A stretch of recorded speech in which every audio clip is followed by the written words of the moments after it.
Segunda-feira. Neste dia, poderás ocupar-te na memória dos pecados e no reconhecimento de ti mesmo, para que numa vejas quantos males tens e no outro como nenhum bem tens que não seja de Deus, que é o meio por onde se alcança a humildade, mãe de todas as virtudes. Para isto, deves primeiro pensar na multidão dos pecados da vida passada, especialmente naqueles que fizeste no tempo em que menos conhecia a Deus. Porque se bem os souberes olhar, acharás que eles se multiplicaram sobre os cabelos de tua cabeça e que viveste naquele tempo como um gentio, que não sabe que coisa é Deus. Discorre, pois, brevemente por todos os 10 mandamentos e pelos 7 pecados mortais, e verás que nenhum deles há em que não tenhas caído muitas vezes, por obra, ou por palavra, ou pensamento. Em segundo, discorre por todos os benefícios divinos e pelos tempos da vida passada, e olha em que foi que os empregaste, pois de todos eles hás de dar conta a Deus. Pois dize-me agora, em que gastaste a infância? Em que a adolescência? Em que a juventude? Em que, finalmente, todos os dias da vida passada? Em que ocupaste os sentidos corporais e as potências da alma que Deus te deu para que o conhecesses e servisses? Em que se empregaram teus olhos, se não em ver a vaidade? Em que teus ouvidos, se não ouvir a mentira? E em que tua língua, se não em 1000 maneiras de juramentos e murmurações, e em que teu gosto e teu olfato e teu tato, senão em regalos e branduras sensuais? Como te aproveitaste dos santos sacramentos que Deus ordenou para teu remédio? Como lhe deste graças pelos seus benefícios? Como respondeste às suas inspirações?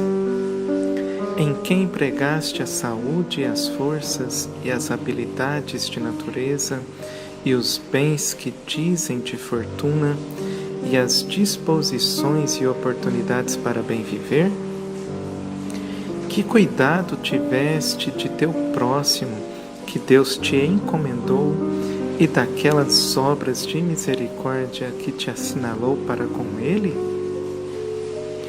Pois que responderás naquele dia das contas quando Deus te disser: dá-me conta da tua mordomia e da conta que te entreguei, porque já não quero que trates mais dela? Lucas 16, 2.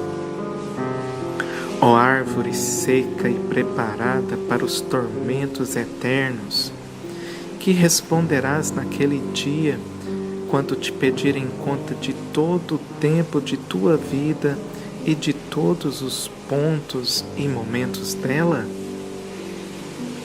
Em terceiro, pensa nos pecados que fizeste e fazes cada dia, depois que abriste mais os olhos ao conhecimento de Deus, e acharás que ainda vive em ti Adão com muitas raízes e costumes antigos. Olha quão desrespeitoso és para com Deus, quão ingrato aos seus benefícios, quão rebelde às suas inspirações, quão preguiçoso para as coisas do seu serviço, as quais nunca fazes nem com aquela presteza e diligência, nem com aquela pureza de intenção com que devias, senão por outros respeitos e interesses do mundo. Considera, outro sim, quão duro és para com o próximo e quão piedoso para contigo, quão amigo de tua própria vontade e de tua carne e de tua honra e de todos os teus interesses. Olha como ainda és soberbo, ambicioso, irado, violento, vanglorioso, invejoso, malicioso, comodista, mutável, leviano, sensual, amigo de tuas recreações e conversações e risos e mexericos. Olha, outro sim, quão inconstante és nos bons propósitos, quão inconsiderado em tuas palavras, quão desprovido em tuas obras e quão covarde e pusilânime para quaisquer negócios graves. Em quarto, considerada já por esta ordem a multidão dos teus pecados, considera depois a gravidade deles, para que vejas como por toda parte é crescida a tua miséria. Para o que deves primeiramente considerar essas 3 circunstâncias nos pecados da vida passada, a saber, contra quem pecaste, por que pecaste e de que maneira pecaste. Se olhares contra quem pecaste, acharás que pecaste contra Deus, cuja bondade e majestade é infinita, e cujos benefícios e misericórdias para com o homem sobrepujam as areias do mar. Mas por que causa pecaste? Por um ponto de honra, por um deleite de animais, por um cabelo de interesse e muitas vezes sem interesse, só por costume e desprezo de Deus. Mas de que maneira pecaste?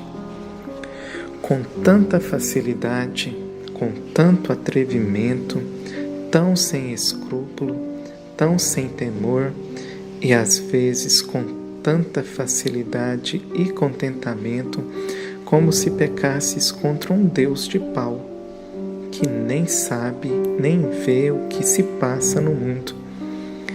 Então era esta a honra que se devia a tão alta majestade? É este o agradecimento de tantos benefícios? Assim se paga aquele sangue precioso que se derramou na cruz e aqueles açoites e bofetadas que se receberam por ti? Ó miserável de ti pelo que perdeste, e muito mais pelo que fizeste, e muitíssimo mais se com tudo isso não sentes a tua perdição. Depois disso, é de grandíssimo proveito deteres um pouco os olhos da consideração em pensares o teu nada, isto é, como de tua parte não tens outra coisa mais do que nada e pecado, e como tudo o mais é de Deus, porque claro está que assim os bens da natureza como os da graça, que são os maiores, são todos dele, porque dele é a graça da predestinação, que é a fonte de todas as outras graças, e dele a da vocação, e dele a graça concomitante, e dele a graça da vida eterna. Pois que tens tu de que te possas gloriar, senão nada e pecado? Repousa, pois, um pouco na consideração desse nada, e só isto põe à tua conta, e tudo mais há de Deus, para que clara e palpavelmente seja quem és tu e quem és ele, quão pobre tu e quão rico ele, e por conseguinte, quão pouco deves confiar em ti e a te estimar o quanto confiar nele, a ele amar e gloriar-te nele. Consideradas, pois, todas estas coisas acima ditas, sente de ti o mais baixamente que te seja possível. Pensa que não passas de um caniço que se muda a todos os ventos, sem peso, sem virtude, sem firmeza, sem estabilidade e sem nenhuma maneira de ser. Pensa que és um Lázaro morto de 4 dias e um corpo hediondo e abominável, cheio de vermes, que todos quantos passam tapam o nariz e os olhos para não verem. Pareça-te que desta maneira te tornas repelente diante de Deus e de seus anjos, e tente por indigno te alçar os olhos ao céu, e de que te sustente a terra, e de que te sirvam as criaturas, e do próprio pão que comes e do ar que recebes.